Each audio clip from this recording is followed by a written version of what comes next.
طارق مسعود کی آواز، طارق مسعود وائس۔ الحمدللہ نحمده ونصلی علی رسولہ الکریم، اما بعد فاعوذ باللہ من الشیطان الرجیم، بسم اللہ الرحمن الرحیم۔ ان هذا القرآن یہدی للتی ہی اقوم۔ ضرب اللہ مثلا قریة كانت آمنة مطمئنة يأتيها رزقها رغدا من كل مكان فكفرت بأنعم الله فأذاقها الله لباس الجوع والخوف بما كانوا يصنعون۔ قرآن میں اللہ نے مثال دی ہے کہ ایک بستی تھی جس کے رہنے والے بہت خوش عیشی کی زندگی گزار رہے تھے، بڑے امن میں، سکون میں، اور چاروں طرف سے رزق کی ان پہ برسات تھی۔ اللہ نے اس بستی کا نام نہیں بتایا، اس کی لوکیشن نہیں شیئر کی ہمارے ساتھ، بس بتا دیا کہ میرے کہنے پہ یقین کر لو ایسا تھا۔ لیکن اس بستی نے کیا کیا؟ فَكَفَرَتْ بِأَنْعُمِ اللَّهِ، اللہ کی نعمتوں کا شکر کرنے کے بجائے ناشکری شروع کر دی۔ تو اللہ نے کیا کیا؟ اذاقها اللہ لباس الجوع والخوف، دو عذاب ان پر مسلط کیے، ایک بھوک کا عذاب اور ایک خوف کا عذاب۔ دیکھیں، اسلام مسلمان اور کافر کی زندگی میں اللہ نے بڑا فرق رکھا ہے۔ کافر جو ہے نا، جو اللہ کو مانتا ہی نہیں ہے، وہ دنیا میں خوب عیش کرتا ہے، اس کو وہ سزا آخرت میں ملتی ہے، دنیا میں نہیں ملتی اکثر و بیشتر۔ ان کے لیے تو اللہ نے کہہ دیا تمتعوا، مزے اڑاؤ، فإن مصيركم إلى النار، آنا تم نے جہنم کی آگ کی طرف، اڑاؤ مزے۔ تم مانتے نہیں ہو خدا کو۔ لوگ کہتے ہیں نا کہ کافر تو اتنے اچھے ہوتے ہیں، جہنم میں کیوں جاؤ گے، کیوں جائیں گے بھائی، وہ اتنے اچھے ہوتے ہیں، ہر چیز ان کی اچھی ہے، کلر بھی اچھا ہے، دیکھ لو آپ، رنگ بھی گورا ہوتا ہے اکثر کا۔ تو بھائی اچھے کا مطلب جو خدا کو نہیں مانتا، تو میری نظر میں شاید وہ اچھا ہو سکتا ہے، اللہ کی نظر میں نہیں ہو سکتا نا۔ اللہ کہتے ہیں مجھے مانو گے تو پھر آگے بات شروع ہوگی۔ جب اللہ کو ہی نہیں مانتے تو اللہ کی نظر میں تھوڑی اچھے ہیں۔ نہ اللہ کے پیغمبروں کو مانتے ہیں، نہ اللہ کی کتابوں کو مانتے ہیں، نہ اللہ کے حلال کو حلال سمجھتے ہیں، نہ اللہ کے حرام کو حرام سمجھتے ہیں۔ دیکھو، کوئی گورنمنٹ ہو، حکومت کوئی قانون بنائے اور آپ اسی ریاست میں رہتے ہو، حکومت کہے لال بتی پہ رکنا ہے، گرین پہ چلنا ہے، آپ کو میں نہیں مانتا، میں گرین پہ چلوں گا، گرین پہ رکوں گا اور لال پہ چلوں گا۔ ویسے آپ سارا دن لوگوں سے thank you, how are you, fine, nice to meet you, English میں ٹھش پش چلاتے رہو، بہت اچھے اخلاق، لوگ کہیں گے بڑا زبردست ہے، لیکن گورنمنٹ کہے گی ہمارے ملک میں رہ کے ہمارے قوانین کو نہیں مانتا ہے، تو ہمیں تو جیسی پکڑائی جائے گا اس کو اندر ڈال دیں گے۔ تو حکومت نہیں مانے گی۔ تو میرے بھائی، اللہ کا بھی ایک حکومت ہے، اور اللہ کہتا ہے حاکم اعلیٰ کون ہے؟ اصل حاکم اعلیٰ تو اللہ ہے۔ تو جو اللہ کو مانتے ہی نہیں ہیں، اس کے حلال کو حلال نہیں سمجھتے، اس کے حرام کو حرام نہیں سمجھتے، تو وہ میری اور آپ کی نظر میں اچھے ہو سکتے ہیں، اللہ کی نظر میں نہیں ہوں گے اچھے۔ تو اس لیے اللہ کہتا ہے اڑاؤ مزے، آنے دو میرے پاس، میں خود ہی تم سے نمٹ لوں گا۔ لیکن مسلمان جو اللہ کو مانتا ہے نا، اس کو دنیا میں پھینٹی لگتی رہتی ہے اللہ کی طرف سے۔ بالکل ایسے ہی ہے جیسے ایک بچہ ہو، آپ کے دو بچے ہیں، ویسے تو دو ہی ہوتے ہیں آج کل، زیادہ ہونے چاہیے۔ ابھی انڈیا نے نا ایک میرا چینل پہ ریئیکٹ کیا ہے، انڈیا کے کسی اینکر نے، کوئی لیڈی اینکر ہے، اس نے بولا یہ مسلمان دیکھو 19 بچے پیدا کر رہے ہیں، اور میرا وہ چلا دیا، 4 بیویوں سے ان کے 19 بچے ہو رہے ہیں، ان کی تو گروتھ ریشو اتنا بڑھ رہا ہے، تو ہندوؤں کو وہ ترغیب دے رہی ہے بچے زیادہ پیدا کرو، ورنہ مسلمان ہی مسلمان ہوں گے دنیا میں۔ میں نے کہا یار یہ ان کی سمجھ میں ہمارا بیان آ گیا، بحریہ ٹاؤن والوں کی سمجھ میں نہیں آ رہا، اس کی سمجھ میں آ گیا۔ تو وہ ترغیب دے رہی ہے کہ خوب بچے پیدا کرو تاکہ ہندو لوگ دنیا میں زیادہ ہوں۔ تو کر لو، کس نے منع کیا بھائی؟ گورنمنٹ کی طرف سے پابندی نہیں، لیکن ایسا ہوگا نہیں، کیونکہ نسل بڑھانے کے لیے جو پاورفل موٹیویشن چاہیے نا، وہ اسلام کے پاس ہے، وہ کسی اور کے پاس ہے نہیں۔ دیکھو ایک مثال دیتا ہوں، میں ٹاپک سے ہٹ رہا ہوں، اب ٹاپک کی طرف آؤں گا، لیکن بیچ بیچ میں قیام و طعام ہمارا چلتا رہتا ہے، ٹھیک ہے نا، قیام و طعام چلتا رہتا ہے۔ پاورفل موٹیویشن جو آپ سے بڑے بڑے کارنامے سر انجام دے، وہ سچے مذہب کے پاس وہ موٹیویشن ہوتی ہے۔ وہ نہ گورنمنٹ کے پاس وہ موٹیویشن ہے، نہ ڈاکٹروں کے پاس ہے، کسی کے پاس بھی نہیں ہے۔ میں ایک مثال دیتا ہوں، اگر آپ سے کوئی ڈاکٹر کہے یا آپ کے کوئی مذہبی رہنما جو مسلم نہ ہو، مثال کے طور پر ہندوؤں سے ان کے پنڈت کہیں کہ 1 مہینہ بھوکا پیاسا رہنا ہے آپ نے، کتنے لوگ رہ لیں گے؟ 2 3 4، کیا خیال ہے؟ کیا یہ ہو سکتا ہے پورا ہندوستان میں جتنے ہندو ہیں، جتنے سکھ ہیں، جتنے مذہب کے لوگ ہیں، وہ کسی ایک رہنما کی دعوت پہ 1 مہینہ بھوکے پیاسا رہ لیں؟ کروڑوں کی تعداد میں. یہ پاسبل ہے؟ نہیں ہے. تبھی تو کوئی نہیں ہے, نہیں کرتا. بھائی 1400 سال پہلے اعلان ہوا تھا, فمن شہیدہ منکم الشہر فلیصم. میں اعلان بھی آج نہیں ہوا, اس دور میں جو پسماندہ دور سمجھا جاتا ہے, اعلان ہوا تھا جو رمضان کا مہینہ پائے گا وہ روزہ رکھے گا. ایک اعلان ہوا تھا. 1400 سال گزر گئے بھائی, اب بھی کروڑوں کی تعداد میں لوگ روزے رکھتے ہیں. پوری دنیا میں رمضان میں ہلچل مچ جاتی ہے, اور ایک دن 2 دن کی بات نہیں ہے. آپ نے فاسٹنگ کا سنا ہوگا نا, ڈاکٹر آج کل بڑا پروموٹ کر رہے ہیں 12 گھنٹے فاسٹنگ, 13 گھنٹے فاسٹنگ. وہ بھی کہتے ہیں دوپہر 10 بجے کھا لیں تو پھر رات کو 10 بجے کھا لیں. وہ بھی یہ نہیں کہتے صبح 3 بجے کھائیں تو پھر صبح اٹھ کے کھانا بڑا مشکل کام ہے. یعنی اسلام نے رمضان میں جو کھانے کی ٹائمنگ رکھی ہے, وہ ٹائمنگ خود ایک مشکل چیز ہے, وہ اس کو فالو کرنا. صبح صبح کبھی کسی کو دیکھا کھاتے ہوئے؟ آپ نے اپنے بچے کا ولیمہ رکھا, لوگوں کو آپ کارڈ بانٹ رہے ہیں کہ صبح 3 بجے آپ پہنچ جانا, میری طرف سے قورمہ بریانی کا انتظام ہے. اگلا کہے گا بھائی تو نہیں کھلانا, تو ویسے ہی بول دے نہیں کھلانا چاہیے. میں پاگل ہوں میں 4 بجے اٹھ کے میں پہنچوں؟ یہ کوئی کھانے کا ٹائم ہے؟ یہ تو سونے کا ٹائم ہے. نہیں بھی سوتا آدمی تو کوئی غلط کام میں لگا ہوتا ہے, فلمیں ڈرامے دیکھ رہا ہوتا ہے یا لوفری کر رہا ہوتا ہے. کھانے کا ٹائم پوری دنیا میں کسی کتاب میں نہیں لکھا کہ یہ نیچرل ٹائم ہے کھانے پینے کا. کیا خیال ہے؟ کسی کتاب میں نہیں لکھا. تو اگر آپ لکھ دو کہ کسی کتاب میں, وہ کتاب چلے گی نہیں مارکیٹ میں. یہ ٹائم نہیں ہے کھانے پینے کا. لیکن ہم چونکہ اٹھتے ہیں صبح, نیند قربان کرتے ہیں رمضان میں. کراچی میں لیٹ سونے کی عادت ہے, ان کے لیے تو 3 بجے اٹھنا اور مشکل. جو 2 بجے سویا ہو اس کو عام دنوں میں پولیس بھی 3 بجے نہیں اٹھا سکتی. کیا خیال ہے؟ پولیس بھی نہیں اٹھا. جو کراچی میں جو سونے کے اوقات ہیں وہ اتنا لیٹ سوتے ہیں کہ 3-4 بجے نہیں پولیس اٹھا سکتی. اور پولیس کو کون اٹھائے گا؟ کیا وہ بھی اس ٹائم پہ سو رہے ہوتے ہیں. اس ٹائم پہ ہمیں حکم دیا گیا کہ ہم سحری کھائیں. ہم کھاتے ہیں مجبوراً, نہ چاہتے ہوئے بھی کھاتے ہیں, کیونکہ ہمیں پتا ہے کہ اگر ہم نے اس ٹائم پہ اٹھ کے نہیں کھایا تو سارا دن پیٹ کمر سے چپکا رہے گا. اور جو حسرت ہوگی کہ کاش کھا لیتے, اس خوف سے کہ سارا دن جو پیٹ کمر سے چپکا رہے گا, یار اٹھ کے کھا لو. کروڑوں لوگ اس ٹائم پہ کھاتے ہیں کہ نہیں کھاتے, جو کھانے کا ٹائم نہیں ہے.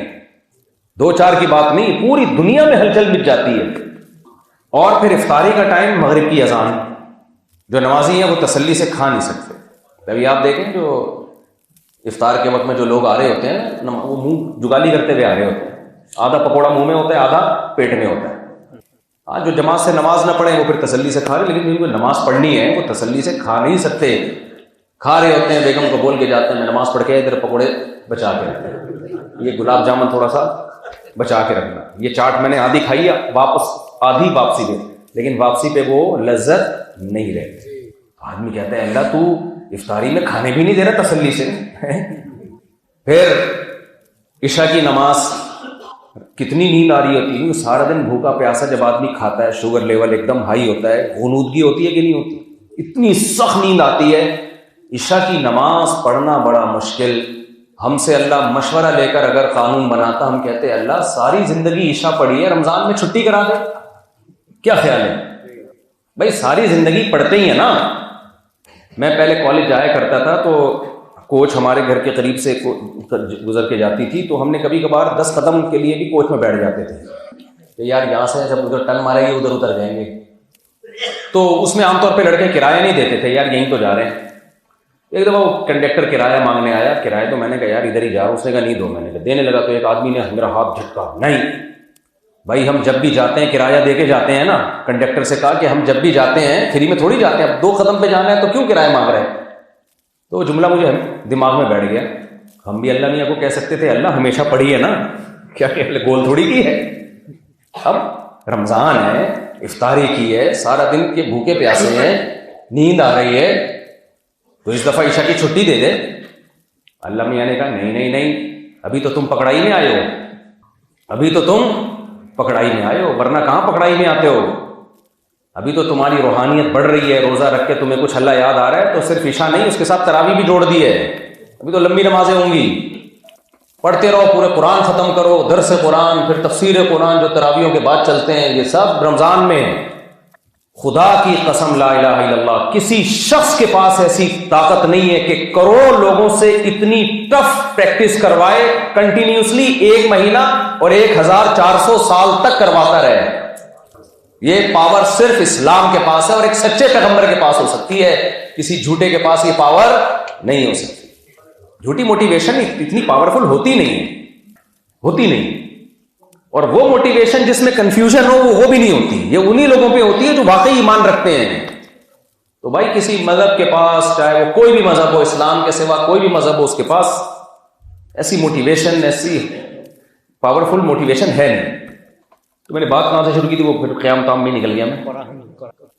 ہاں، میں یہ کر رہا تھا کہ جو غیر مسلم ہے نا، غیر مسلم، وہ تو چونکہ اللہ کو مانتا ہی نہیں ہے۔ ہاں، میں مثال دے رہا تھا، ایک باپ ہے جس کے 2 بچے، وہ پھر میں اس پہ آگے 2 بچوں سے پھر شادی پہ ٹرن مارا میں نے، 19 بچوں پہ آیا، پھر وہ ادھر چلا گیا تھا، میں تو پوائنٹ پکڑ لیا ہم نے۔ تو وہ ہندو نے بولا کہ، خاتون نے بولا کہ مسلم اسکالرس تو 19 بچے پیدا کر رہے ہیں اور ترغیبیں دے رہے ہیں، اور ہمارے ہندوؤں کے کم ہو رہے ہیں، تو زیادہ پیدا کرو۔ تو میں ویسے بتانا چاہ رہا ہوں کہ پیدا کریں ہندو، ہمیں کوئی اعتراض نہیں ہے، لیکن کریں گے نہیں، سمجھ رہے ہو؟ وجہ اس کی یہ کہ نسل بڑھانے کی موٹیویشن یہ بھی مذہب کے پاس ہے۔ مذہب تسلیاں دے، اور سچے مذہب کے پاس وہ تسلی دیتا ہے کہ یہ اولاد جو تمہاری ہو رہی ہے، یہ اللہ کی مخلوق پہلے ہے، تمہاری اولاد بعد میں ہے۔ جس نے 3 بیٹیوں کی کفالت کی، ہمارے نبی نے فرمایا میں اس کے لیے جنت کی ضمانت، تو جس نے 6 کی اس کے لیے ڈبل ضمانت، جس نے 9 بیٹیوں کی کفالت کی، پالا ان کو، تو 3 گنا بڑی ضمانت ہے یا نہیں ہے؟ ہمارے جاننے والے، ان کی 9 بیٹیاں ہیں۔ اچھا، لوگ ان کی بڑی شکایت کرتے ہیں، بھئی یہ ایسا ہے، بھئی یہ ویسا ہے۔ میں کہتا ہے یار مجھے تو لگ رہا ہے بخشا جائے گا، فری پھوکٹ میں، جیسا بھی ہو، کیا خیال ہے؟ تو میں نے کہا تو پکڑا جائے گا، یہ کیا ہوگا؟ یہ نکل لے گا وہاں، کیونکہ اس کی پرچی بڑی اسٹرانگ ہے۔ اس کی جو بخشش کی پرچی لے کے آئے گا نا، یہ وہ پرچی کیا ہے، بڑی پاورفل پرچی ہے اس کے پاس۔ تو میں نے کہا بھائی اس کی غیبت نہ کی، اگر میرے سامنے یہ جتنا بھی برا ہو، مجھے میری چھٹی حص کہہ رہی ہے کہ یہ کیا ہے، بخشا جائے گا۔ کہہ رہے کیوں؟ میں نے کہا یار یہ اللہ کے سامنے اپنی 9 بیٹیاں لے آئے گا اور کہے گا اللہ تیرے نبی نے کہا تھا، تیرے نبی نے گارنٹی دی تھی، جس نے 3 بیٹیوں کی کفالت کی، میں اس کے لیے جنت کی ضمانت لیتا ہوں، تو یہ ضمانت تو 3 سے ملٹیپلائی کر دو آپ، 3 گنا زیادہ۔ اور مجھے پتا ہے وہ کفالت کر رہا ہے، ایسے بچیوں کو لاوارث چھوڑا ہوا نہیں ہے، بعض لوگ تو چھوڑ دیتے ہیں، پوچھتے ہی نہیں ہیں، تربیت کر رہا ہے، دینی تعلیم جو بھی بچیوں کی تربیت کے لیے ضروری چیزیں۔ اور پھر نبی صلی اللہ علیہ وسلم نے ارشاد فرمایا جس نے بچیوں کی کفالت کی، کیسے پیارے الفاظ ہیں، کیسے پیارے الفاظ ہیں، فرمایا کن لہو حرزا من النار، یہ بیٹیاں اس کے اور جہنم کی آگ کے درمیان دیوار بن جائیں گی۔ الفاظ کتنے، یعنی نبوت کی زبان سے نکلے ہوئے الفاظ کتنے جاندار ہیں، سلیکٹڈ الفاظ ہیں۔ کن لہو حرزا من النار، کیا مطلب؟ رکاوٹ وہاں ہوتی ہے جہاں آپ جا رہے ہوتے ہیں، جدھر کو، ایسا ہی ہے نا، رکاوٹ کہاں ہوتی ہے بھائی؟ رکاوٹیں وہاں کھڑی جاتی ہیں جہاں بھائی کہتے ہیں نا ٹریفک ہے تو ادھر رکو، جہاں ٹریفک نہیں ہوتا وہاں رکاوٹ ہوتی ہے، رکاوٹ کا کوئی مطلب ہی نہیں بنتا۔ تو یہ فضیلت اس باپ کے بارے میں ہے جس سے کچھ کوتاہیاں ہوئیں اور ان کوتاہیوں کی وجہ سے وہ جہنم کا مستحق ہو گیا، تو اس کی اگر یہ بیٹیاں نہ ہوتی تو جہنم میں جانا تھا اس نے، لیکن اس کے بدعمالیوں کے باوجود وہ بیٹیاں اس کے اور جہنم کے درمیان رکاوٹ بن گئی، وہ جانے نہیں دے رہی اس کو۔ یہ ہندو کے پاس موٹیویشن ہے، وہ پیدا کرے گا بچے۔ میرے خیال ہے بحریہ ٹاؤن والوں کی سمجھ میں بات آ نہیں رہی ہے، کیونکہ آپ جب سڑکیں دیکھ رہے ہو گٹر کے ڈھکن کے بغیر کبھی زندگی گزارو تو پھر سمجھ میں آئے گی نماز روزہ ہے۔ اس ماحول میں نہیں دین سمجھ میں آتا، اس ماحول میں تو آدمی کے مزے لگے ہوئے ہوتے ہیں۔ بھائی کیا خیال ہے، مزے لگے ہوئے ہوتے ہیں یہاں پر، کیا سمجھ میں آئے گا تمہارے؟ تو جب مزے کی زندگی گزر رہی ہو تو آخرت کدھر یاد ہوتی ہے؟ تو جب آخرت میں جائیں گے نا تو پھر بولیں گے یار یہ کیا ہوا، یہ ہو کیا گیا، ہمارا ہوگا کیا؟ تو یہ موٹیویشن بیٹیاں پالنے کی ہندو کے پاس ہے، سکھوں کے پاس ہے، مسیحیوں کے پاس ہے، یہودی کے پاس ہے، کسی کے پاس یہ صرف مسلمان کے پاس ہے. اس لیے مسلمان بیٹی کی پیدائش میں منہ نہیں بناتا. اور لوگ نسل روکتے ہیں کہ بیٹی نہ پیدا ہو جائے. یہ غیر مسلموں کا کام ہے. غیر مسلم کر سکتا ہے کہ بیٹی نہ پیدا ہو جائے تو نسل روک لو. ہم تھوڑی بھائی، اللہ کی مخلوق ہے. ہمارے نبی صلی اللہ علیہ وسلم نے اپنی بیٹی کی بیٹی کو کندھے پہ بٹھا کے 4 رکعت نمازیں پڑھائی ہیں، امامت کی ہے. امامہ بنت زینب، حضرت زینب آپ کی بیٹی، ان کی بیٹی امامہ، 2-2.5 سال ان کی عمر تھی. صحابہ کرام کہتے ہیں ہم انتظار میں تھے کہ نبی صلی اللہ علیہ وسلم نماز پڑھانے کے لیے تشریف لائیں گے. فرماتے ہم حیران تھے کہ نبی تشریف لائے تو آپ کے کندھے مبارک پہ آپ کی نواسی سوار. سیدنا حسن حسین کو بھی نبی نے بڑا پروٹوکول دیا، سجدے میں اپنے کندھوں اپنے کمر پہ بٹھایا، لیکن نواسی کو ان سے زیادہ پروٹوکول دیا جا رہا ہے. سمجھ میں آ رہی ہے بات؟ کیوں دیا جا رہا ہے وہ میں بھی آگے بتاتا ہوں آپ کو. زیادہ پروٹوکول کہ کندھے پہ بٹھا کے امامت کی جا رہی ہے. وہاں آپ انڈیویجولی اپنی نماز پڑھ رہے تھے، انفرادی نماز. یہاں آپ اپنے کندھے پہ بٹھا کے نماز پڑھانے آ رہے ہیں. کوئی بات نہیں، ہو جاتا ہے بعض دفعہ بچیاں کندھوں پہ سوار ہوتی ہیں، نماز کا ٹائم ہو گیا آپ آئے. عجیب بات یہ ہے کہ جب آپ رکوع میں گئے بچی کو اٹھایا، لیکن جب دوسری رکعت کے لیے کھڑے ہوئے تو دوبارہ بٹھا لیا اور 4 رکعتیں اس طرح پڑھائیں. کیا مطلب؟ اب جو حدیث کے شارحین ہیں نا وہ حیران ہے بھئی اس حدیث کی ہم کیا تشریح کریں. کیا یہ عمل سنت ہے بچیوں کو کندھے پہ بٹھا کے نماز پڑھنا؟ اگر یہ سنت ہوتا تو خلفائے راشدین کرتے. کیا خیال ہے؟ صحابہ کرتے؟ ہمیں تو نہیں ملتا کہ صحابہ کرام بچیوں کو کندھے پہ بٹھا کے نماز پڑھایا کرتے تھے. نمبر 2، نبی نے نماز میں حرکت سے منع کیا، جو حدیث سے اصول سے بات ثابت ہے. تو اس سے تو حرکت بھی ہوتی ہے. جب آپ اتاریں گے اور دوبارہ بٹھائیں گے تو ایزیلی تھوڑی بیٹھ سکتی ہے، وہ گرنا کا خطرہ ہوتا ہے. نماز کے خشوع و خضوع میں بھی خلل پڑ سکتا ہے. قرآن کہہ رہا ہے نماز پڑھو خشوع اور خضوع کے ساتھ. پھر نبی نے ایک ہی دفعہ یہ عمل کیا، زندگی میں دوبارہ نہیں کیا. تو اتنا تو ہو گیا کہ وہ پراپر یہ کوئی سنت نہیں ہے. تو نبی کر کیوں رہے ہیں؟ حکمت کیا ہے؟ علامہ نووی رحمہ اللہ تعالی نے اس کی حکمت بیان کی، اور بڑی خاندانی حکمت. فرمایا عرب وہ لوگ تھے جو غیرت کے نام پر بچیوں کو دفن کر دیا کرتے تھے. عربوں کے دل سے بیٹیوں کی نفرت نکالنے کے لیے اور بیٹیوں کی عظمت اور محبت ڈالنے کے لیے نبی صلی اللہ علیہ وسلم نے بچیوں کو کندھے پہ بٹھا کے نماز پڑھائی ہے. یہ موٹیویشن اسلام کے پاس ہے میرے بھائی، اسلام کے علاوہ کسی کے پاس بولو نہیں ہے. کبھی کبھار بیٹے بھی پیدا ہو جاتے ہیں. کیا خیال ہے آپ کہیں تو سارے بیٹیوں کے فضائل چل رہے ہیں مارکیٹ میں، تو ہم کیا کہتے ہیں نا عمل لینے آئے ہوئے، یہ کہتے ہیں نا ہم لوگ کس سلسلے میں حاضر ہوئے. بھائی بیٹی ہو یا بیٹا، قرآن کہتا ہے یہب لمن یشاء اناسا، جس کو چاہتا ہوں بیٹیاں گفٹ میں دیتا ہوں. گفٹ تو اچھی چیز ہے نا. وَيَهَبُ لِمَن يَشَاءُ الذُّكُورَ، جس کو چاہتا ہوں بیٹے گفٹ میں دیتا ہوں. تو بیٹے بھی گفٹ ہیں. اَوْ يُزَوِّجُهُمْ ذُكْرَانًا وَإِنَاثًا، جس کو چاہتا ہوں بیٹیاں بیٹے دونوں گفٹ میں دیتا ہوں. تو ہمارے لیے اولاد گفٹ ہے، غیر مسلموں کے لیے پینلٹی ہے. سمجھ رہے ہو؟ تبھی انگریزوں کے ہاں بچے مارکیٹ سے شارٹ. جاپانیوں میں بچے ہی نہیں ملتے آپ کو. آپ جاؤ گے ایک ہوگا بمشکل 50 سال میں. تو پھر وہی میں کتوں پہ ضرور بیان کرتا ہوں، پتہ نہیں ہر بیان میں لوگ کہتے ہیں آپ کتوں کو کہاں سے لے آتے ہو. تو نتیجہ یہی نکلتا ہے جب اولادیں نہیں ہیں تو رشتہ دار نہیں ہیں. دیکھو آپ کے دادا کا ایک بچہ ہوگا اگر جو آپ کے ابا ہی ہیں، تو چاچے ہوں گے آپ کے، خالائیں ہوں گی آپ کی، پھوپھیاں ہوں گی آپ کے، تائے ہوں گے آپ کے، پھر کزن ہوں گے آپ کے، سب مارکیٹ سے شارٹ. تو ریلیشن مارکیٹ سے شارٹ. تو جب ان کے یہ سب چیزیں ختم ہو گئی تو ریلیشن، اور انسان ریلیشن کا بھوکا ہے. انسان کو محبت چاہیے، ریلیشن چاہیے، جو بلڈ ریلیشن ہوتا ہے. تو جب وہ ریلیشن نہیں ملے گا تو پھر کتے نہیں پالے گا تو کیا کرے گا؟ پھر کتے پال کے اپنی ٹھڑک جو ریلیشن کی ہے وہ پوری کرتے ہیں. حقیقت ہے. کئی بار میں ایک جملہ لوٹا چکا ہوں، خواتین بیان میں نہیں ہے تو مجھے بیان کرنے میں کوئی حرج نہیں ہے. جو کافر عورتیں ہیں نا وہ شادی بیاہ نہیں کر رہی ہیں آج کل، بہت کم رواج ہو گیا ہے.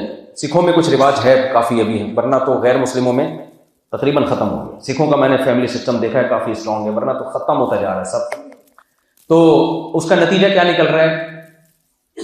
جیسے انگریز عورتیں شوہر وور نہیں ہوتا نا، بوائے فرینڈ چل رہا ہوتا ہے، تو بڑھاپے میں پھر کیا کتے پالتی ہیں نا. تو میں کہتا ہوں کتا کا بہترین آلٹرنیٹ ہسبینڈ ہے.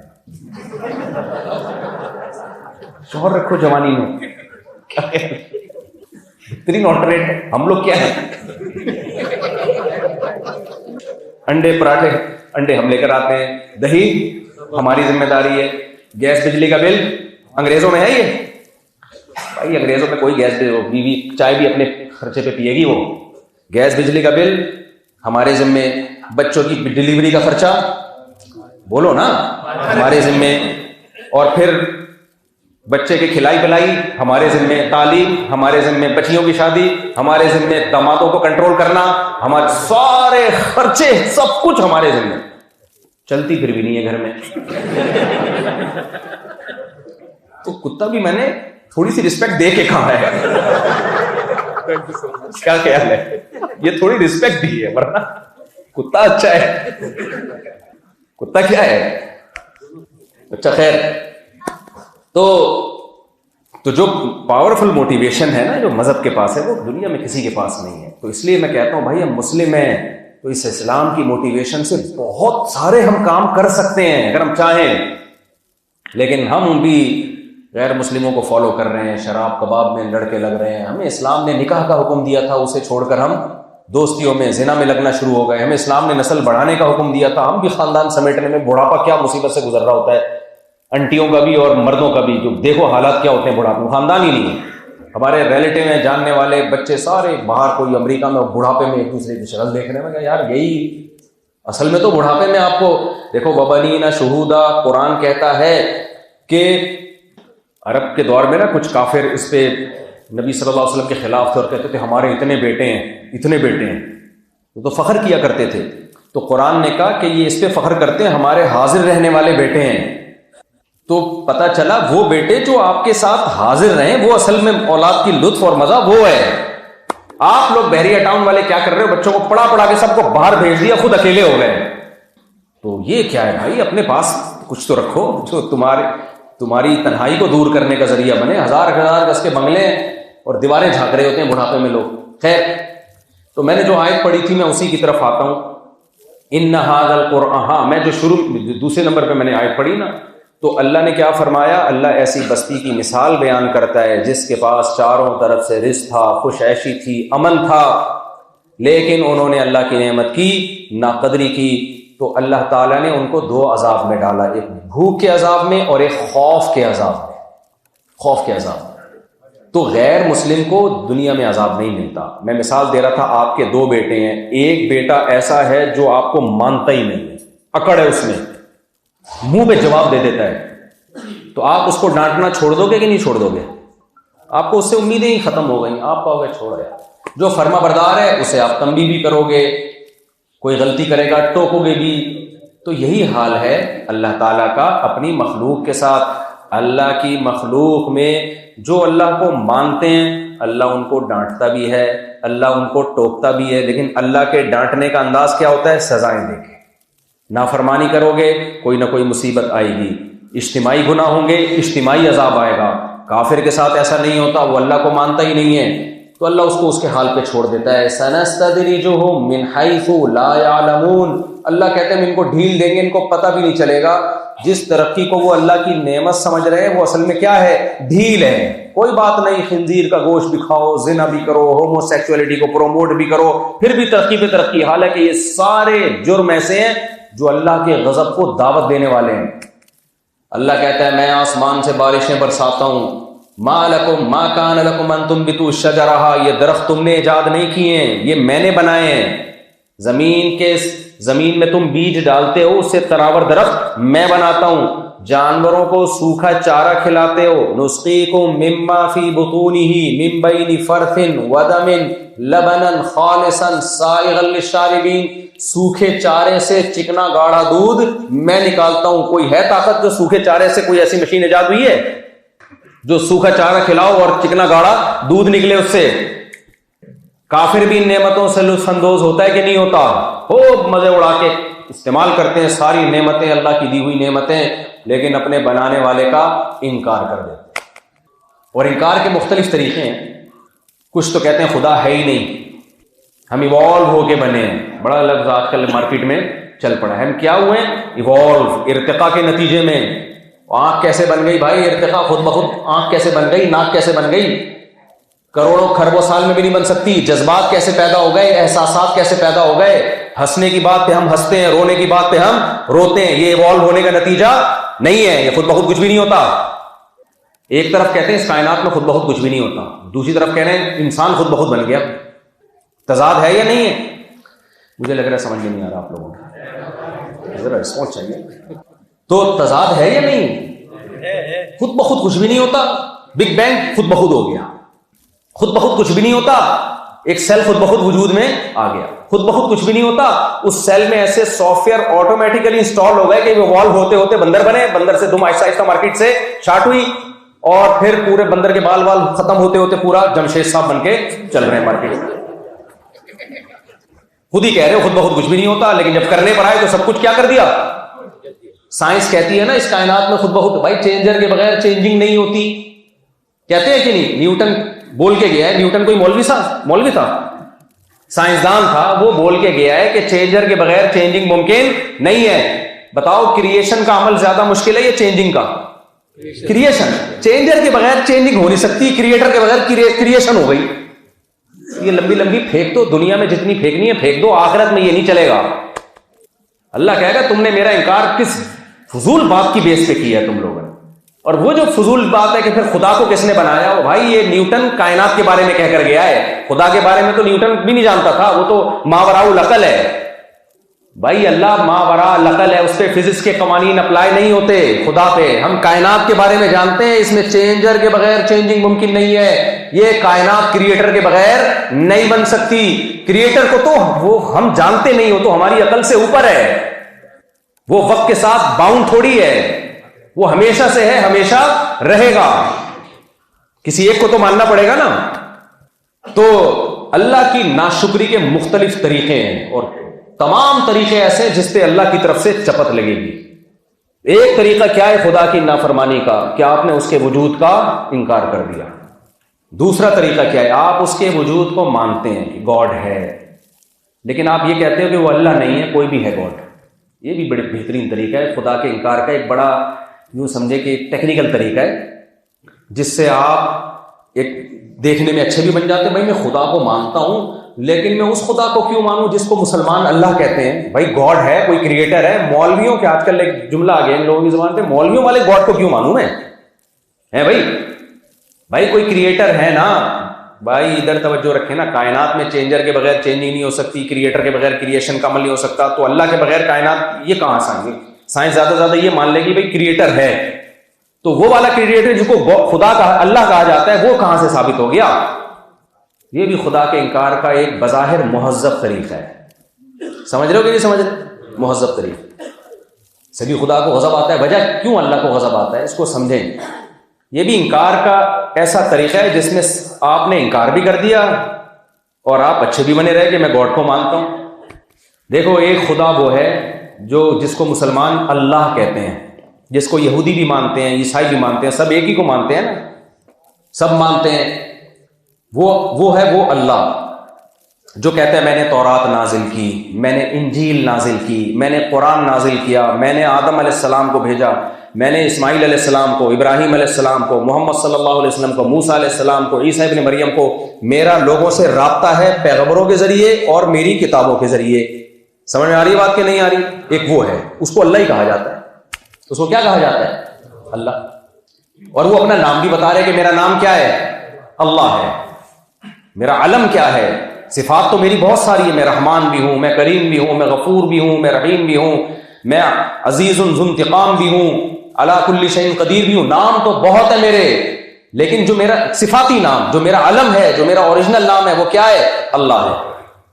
یہ وہ خدا ہے جو اپنا نام بھی بتاتا ہے، جو مخلوق سے وہ چاہتا کیا ہے یہ بھی ہمیں بتاتا ہے. وہ کہتا ہے میں ان چیزوں سے خوش ہوتا ہوں، ان چیزوں سے ناراض ہوتا ہوں.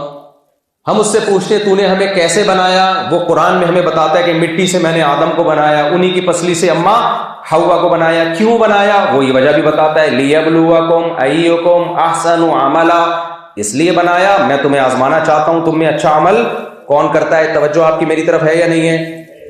یہ وہ اللہ ہے جس کو مسلمان اللہ کہتے ہیں, یہ وہ کریٹر ہے جس کو مسلمان کیا کہتے ہیں؟ اللہ.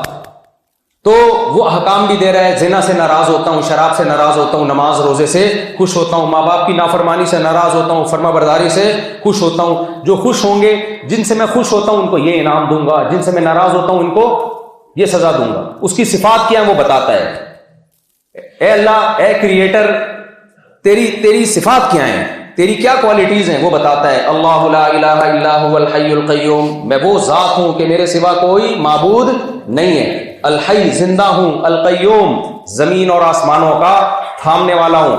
لا تأخذہ سنۃ ولا نوم, مجھے نہ نیند آتی ہے نہ اونگ آتی ہے. لہو ما فی السماوات وما فی الارض, جو کچھ آسمانوں میں زمین میں سب کس کا ہے؟ میرا ہے, میری چلتی ہے اس کائنات میں. ولا یؤودہ حفظہما, مجھے زمین اور آسمان کی حفاظت تھکاتی نہیں ہے. لم یتخذ صاحبۃ ولا ولدا, نہ میری کوئی زوجہ ہے نہ میں نے کسی کو اپنا بیٹا بنایا. لیس کمثلہ شیء, میرے جیسا کوئی بھی نہیں ہے. یہ وہ کریٹر ہے جس کو ہم اللہ کہتے ہیں. اگر کوئی اور کریٹر ہے تو فرض کر لو معاذ اللہ نقل کفر, مسلمانوں کا جو خدا ہے جس کو اللہ کہا جاتا ہے وہ جھوٹا ہے, وہ فیک ہے, فرض کرو, تو اوریجنل والا مارکیٹ میں آتا کیوں نہیں ہے؟ پھر بہت مشکل ہے ہماری بات سمجھنا. تو اوریجنل پھر لاؤ نا مارکیٹ میں. کوئی اور خدا ہے اللہ کے سوا تو وہ آئے نا, وہ بولے یہ غلط بول رہا ہے بھائی, یہ مسلمانوں کے بنائے ہوئے, ملاؤں کے بنائے ہوئے خدا ہے, یہ ملاؤں کا, یہ ملاؤں کا بنایا ہوا, میں ہوں اوریجنل. دیکھو امریکہ نے سفیر بھیجا, آیا وہ سفیر بات کر رہا ہے کہ دیکھو یہ پیغام ہے کہ حاجی ڈونلڈ ٹرمپ نے یہ میسج بھیجا ہے, کیونکہ آج کل وہ امن کے وہ کرا رہے ہیں نا, تو حاجی بنے میں ٹوپی ووپی سفید کرتا شلوار میں, لوگ ان کی تصویریں بھی شائع کر رہے ہیں کہ بھئی نوبل انعام ملنا چاہیے. حاجی ڈونلڈ ٹرمپ کی طرف سے سفیر آیا, صحیح ہے نا, اس کے پاس پیغام ہے, اس کے پاس سوٹ ٹائی 3 پیس سوٹ میں جو ایک ہوتا ہے ایک سفیر کا ایک گیٹ اپ ہوتا ہے, سارا گیٹ اپ بھی وہ پیغام بھی لے کر آیا, بھئی یہ چاہتا ہے یہ نہیں چاہتا. ایک دوسرا گھوم رہا ہے, ایک بندہ آ کے کہتا ہے یہ اوریجنل سفیر نہیں ہے. تو ہم کہیں گے نا کون سا اوریجنل ہے, کہنے وہ والا ہے, تو وہ پھوٹے نا آ کے کہ میں اصل ہوں, تو کیوں بول رہا ہے؟ وہ منہ سے پھوٹ کیوں نہیں رہا کہ بھائی یہ 2 نمبر ہے, میں کون سا ہوں؟ تو کریٹر اگر ہے تو اگر اللہ کے علاوہ کوئی اور ہے تو وہ بولے نا کہ مسلمانوں نے جس کو اللہ بنایا ہوا ہے, جو تورات نازل کر رہا ہے, جو انجیل نازل کر رہا ہے, جو زبور نازل کی, جس نے قرآن نازل کیا, بھائی یہ فیک ہے, اوریجنل میں ہوں. جو کمبخت بول نہیں رہا, منہ سے کچھ پھوٹ نہیں رہا, گونگا ہے, بہرا ہے, نہ سنتا ہے, تو گونگے بہرے پر ہی ممال لے کر آئیں یا بولتے خدا پر ہی ممال لے کر آئیں؟ ہم کوئی پاگل تھوڑی ہے. کوئی کریٹر ہے, کیا کریں, ہے تو کرنا کیا ہے ہم نے؟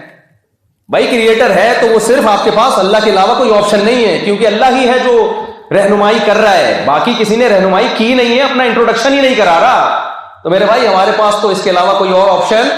ایک دلہن تھی, شادی ہو رہی ہے, دولہا کو لا کے بٹھا دیا, کہہ رہی تیرا دولہا نہیں ہے. دلہن بولے گی پھر کون سا ہے, کہاں ہے, پتہ نہیں کہاں ہے. وہ کہے گی بھائی پھر فی الحال تو میرے پاس یا تو سچی مچی کا لاؤ. اور وہ کتنا بے غیرت دولہا ہے کہ تیری دلہن کے پاس کوئی دولہے کے گیٹ اپ میں جا کے بیٹھ گیا اور تو منہ سے پھوٹ ہی نہیں رہا, دلہن کو بتا ہی نہیں رہا کہ یہ نہیں ہے میں ہوں.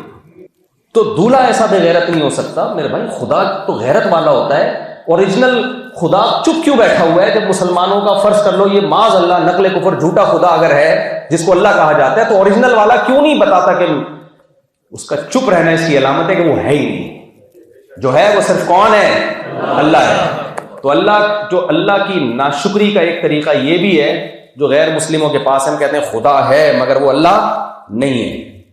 پھر اس خدا کا کرنا کیا ہے بھائی, اس کے تو حکام ہی نہیں پتا ہمیں کیا چاہتا ہے کیا نہیں چاہتا. ہمیں تو جو اللہ ہے اسی سے پتہ چلتا ہے. پورا قرآن اٹھا کے دیکھو, ایک ایک آیت بتاتی ہے, اور آیتیں بتاتی ہے کہ یہ خدا کا کلام ہے, یہ کسی انسان کا کلام نہیں ہے. اس کے مضامین دنیا میں جن لوگوں نے بھی دعوے کیا ہمارے پاس اللہ کی کتاب ہے, بہت سے مذاہب دعوے کرتے ہیں یہ آسمانی کتاب ہے, آپ ان کو پڑھ کے تو دیکھو, ان کا مضمون بتائے گا کہ یہ کسی پڑھے لکھے آدمی کی کتاب نہیں ہے. چہ جائے کہ یہ کس کی کتاب ہو؟ اللہ کی کتاب ہے. اتنا تضاد, اتنا ٹکراؤ, اوٹ پٹانگ قسم کی باتیں, ایسی باتیں جن پہ ان کے مذہبی رہنما عمل ہی نہیں کر سکتے. آپ قرآن اٹھا کے دیکھو کیا صاف ستھرے. جو مولویوں کے آپس کے پھڈے ہیں نا, یہ قرآن ذمہ دار تھوڑی ہے. قرآن کی تعلیمات تو الحمد سے لے کے والناس تک 2 اور 2 4 کی طرح کلیئر ہے. قل تعالوا اتل ما حرم ربکم، اللہ کہتے ہیں آؤ ہم تمہیں بتاتے ہیں تمہارا رب کن چیزوں سے ناراض ہوتا ہے. بھائی مذہب کا تصور کیا ہے؟ مذہب ہمیں یہ بتاتا ہے کہ خدا کن چیزوں سے خوش ہوتا ہے، کن چیزوں سے ناراض، کون سی چیزیں جرم ہے، کون سی چیزیں نیکی ہیں، کن چیزوں پہ سزا ملے گی، کن چیزوں پہ اجر ملے گا.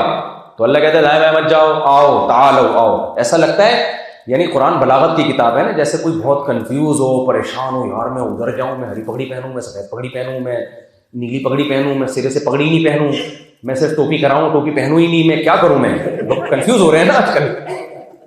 کیا خیال ہے فرقے ورقے مارکیٹ میں؟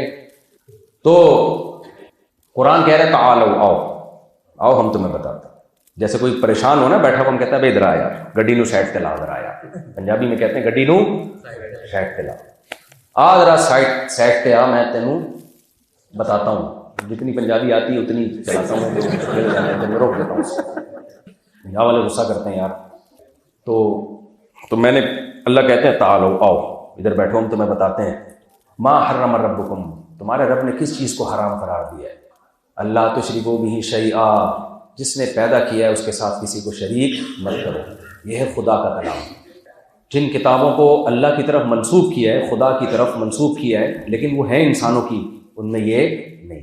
ان میں ہزاروں خدا ہیں.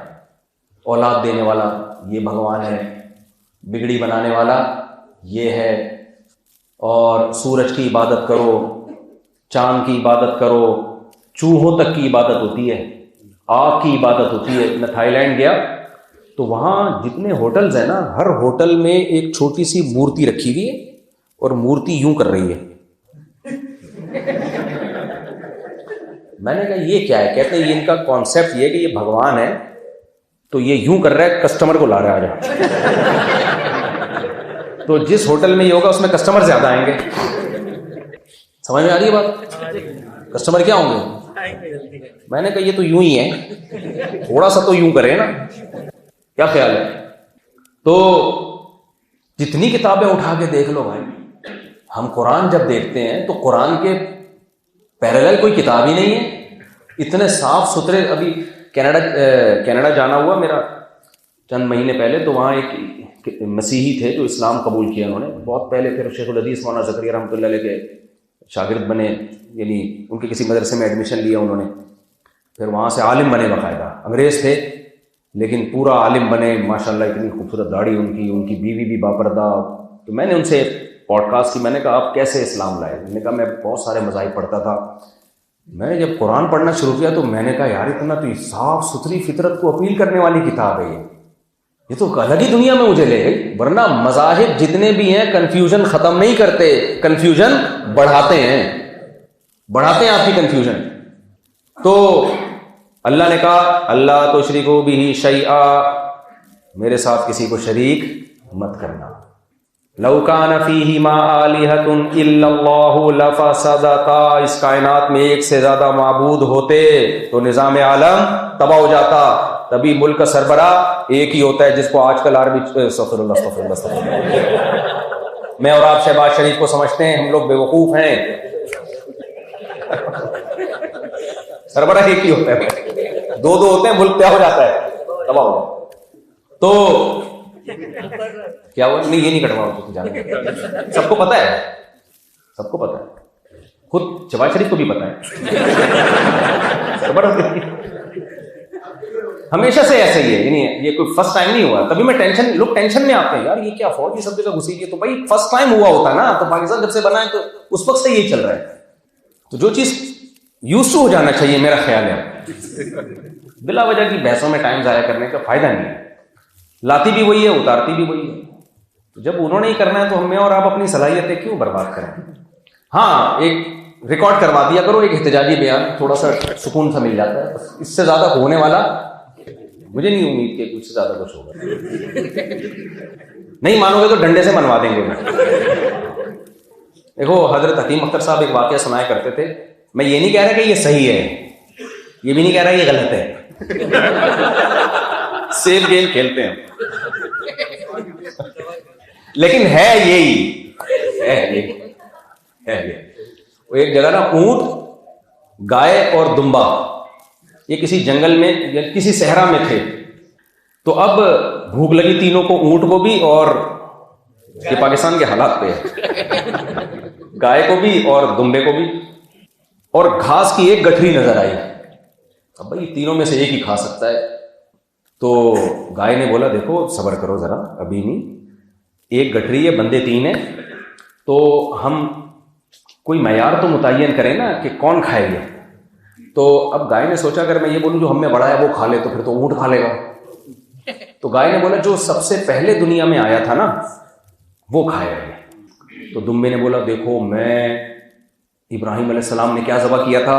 دمبا. لیکن کسی حدیث سے ثابت نہیں، لیکن چلو فرض کر لیتے ہیں کہ ابراہیم علیہ السلام نے کیا ذبح کیا تھا؟ دمبا. تو میں تو ہزاروں سال پرانا ہوں. گائے نے بولا جب آدم علیہ السلام دنیا میں آئے تھے تو ٹریکٹر ایجاد ہو چکے تھے؟ نہیں بھائی کوئی ایجاد نہیں ہوئے تھے. یہ میرا پاؤں لگے گا یہ گرے گی. تو کوئی ایجاد نہیں ہوئے تھے. تو کہا ہل کس سے چلاتے تھے؟ بھائی بیل سے. اس کا مطلب میں اتنی پرانی ہوں. اونٹ کے پاس تو ہسٹری ختم ہو گئی. کیا خیال ہے؟ اونٹ کے پاس ہسٹری، اس سے پہلے سے تو ہسٹری لکھی نہیں ہے، پتہ ہی نہیں ہے نا کسی کو کیا تھا. اونٹ نے وہ گھاس کی گٹھری اٹھائی، اپنی گردن پہ رکھ لی. انہوں نے بولا آپ اپنا پرانا ہونا ثابت کرو. اس نے بولا میں سب سے بعد میں آیا، میں سب سے اینڈ میں آیا. تو انہوں نے کہا پھر یہ گٹھری دو. انہوں نے ہمت ہے اونٹ نکال دو، اونٹ گردن پہ. سمجھ گئے آپ؟ اچھے بھی سمجھیں گے. خیر، تو قرآن کی تعلیمات 2 اور 2 4 کی طرح کتنی واضح ہیں. لا تشرکوا بہ شیئا، اللہ کے ساتھ کسی کو شریک مت کرو. تو بھائی ہم سب یہ عہد کرتے ہیں ہم اللہ کے ساتھ کسی کو شریک نہیں کریں گے. یہاں بھی انسان نے ڈنڈی ماری ہے، شیطان اپنا کام کر رہا ہے. نبی نے فرمایا کہ قرب قیامت میں لوگ شراب کا نام تبدیل کر کے حلال کر کے پئیں گے اس کو. ٹھیک ہے نا؟ جیسے جب چرس سوسائٹی میں لیگل ہوگی نا تو اینٹی ڈپریشن ٹیبلٹ کے نام سے بکے گی، وہ اینٹی ڈپریشن پاؤڈر کے نام سے بکے گی. ہوگی وہ چرس ہی، ڈاکٹر بھی پی رہے ہوں گے، ہو سکتا ہے اللہ معاف فرمائے مولانا لوگ بھی. بھائی تو چرس تھوڑی اینٹی ڈپریشن پاؤڈر، سمجھ رہے ہیں؟ تو ایسے ہی انسان نے شرک کے ساتھ یہ کیا. جنہوں نے شرک کرنا ہوتا ہے نا وہ کہتے ہیں ابے بھائی ہم شرک تھوڑی کر رہے ہیں، ہم تو ایک اللہ کو مانتے ہیں. ہم تو یہ کہہ رہے ہیں کہ اللہ نے ان بزرگوں کو بھی کچھ اختیارات دے رکھے ہیں. یہ قبر والے بزرگ اللہ کے نیک بندے تھے، یہ تو اللہ کی عطا سے یہ کرتے ہیں یہ کام. اللہ کی عطا سے، اللہ ہمارے نبی اللہ کی عطا سے ہمیں عطائیں کرتے ہیں. جب ہم نبی کو پکارتے ہیں نبی اللہ کی عطا سے یہیں سے سنتے ہیں اور ہماری فریاد رسی کرتے ہیں. بھائی قرآن جس شرک کی نفی کر رہا ہے وہ یہ کہ میں نے اسباب سے ہٹ کے اختیارات کسی کو دیے ہی نہیں ہیں. اس شرک کی نفی کے لیے قرآن آیا ہے. ورنہ ایک خدا کو مشرکین مکہ بھی مانتے تھے. وَلَئِن سَأَلْتَهُم مَّنْ خَلَقَ السَّمَاوَاتِ وَالْأَرْضَ لَيَقُولُنَّ اللَّهُ. قرآن کہتا ہے ان بتوں کی عبادت کرنے والے سے پوچھو کہ کس نے اس کائنات کو بنایا، کہیں گے ایک اکیلے اللہ نے. کس کے پاس اختیارات ہیں؟ ایک اکیلے اللہ کے پاس. وہ بھی یہی مانتے تھے، لیکن کہتے تھے بھائی اللہ کے نیک بندے تھے تو ہم نے ان کے مجسمے بنا لیے ہیں، جب ہم ان کی عبادت کرتے ہیں تو اللہ خوش ہوتا ہے. تو ان کو اللہ نے، اس کو اللہ نے اولاد دینے کا اختیار دیا ہوا ہے، اس کو اللہ نے ملازمت کا اختیار دیا ہوا ہے، اس کو اللہ نے یہ اختیار، اللہ نے کہا میں نے کسی کو کوئی اختیار نہیں دیا کیونکہ میرا کوئی وزیر نہیں ہے. حکومت اختیارات بانٹتی ہے، حکومت کو ضرورت ہوتی ہے وزیروں کی، سارے کام حکومت خود نہیں کر سکتی. اللہ کہتا ہے میں سب کچھ خود کر سکتا ہوں، مجھے واسطوں کی ضرورت نہیں ہے. تم پکارتے ہو براہ راست تمہاری پکار مجھ تک پہنچتی ہے اور میں ہر شخص کی فریاد رسی، اربوں کھربوں لوگ ایک ٹائم پہ مجھے پکارے، سب کی پکار کو سنتا ہوں، سب کی حاجات کو پورا کرنے کی ہر وقت طاقت رکھتا ہوں. مجھے کسی کو نائب بنانے کی ضرورت نہیں ہے. لیکن آپ دیکھو اس امت میں شرک آیا کہ نہیں آیا؟ کیوں یا رسول اللہ مدد کے نعرے ہم لگاتے ہیں. میں نے کینیڈا میں بیان کیا توحید پر، لوگوں نے کہا اختلافی مسئلے بیان کر کے چلے گئے. کچھ لوگوں نے کمنٹس کیے. میں نے کہا اگر توحید بیان کرنا بھی اختلافی ہے تو پھر مجھے ضرورت ہی نہیں تشریف لانے کی. کیا خیال ہے بھائی؟ اتنا براڈ مائنڈیڈ تو نہیں بنے گا آدمی کہ یار وہی پھر لطیفہ یاد آ رہا ہے مجھے. بھائی کلمے میں تھوڑی کوئی اختلاف ہے. ہاں ہاتھ یوں کر کے نماز پڑھو، بغیر یوں کر کے پڑھو، یہ اختلافی مسئلہ ہے، چلتا ہے یار، یہ بھی ٹھیک ہے وہ بھی ٹھیک ہے. کیا خیال ہے؟ یہاں ہاتھ باندھو، یہاں بھی اختلافی مسئلے. توحیدی میں اختلاف ہو گیا، اسلام کی بنیادی ہلا دی. ختم نبوت میں اختلاف ہو گیا، بھائی اسلام کی بنیاد ہلا دی آپ نے.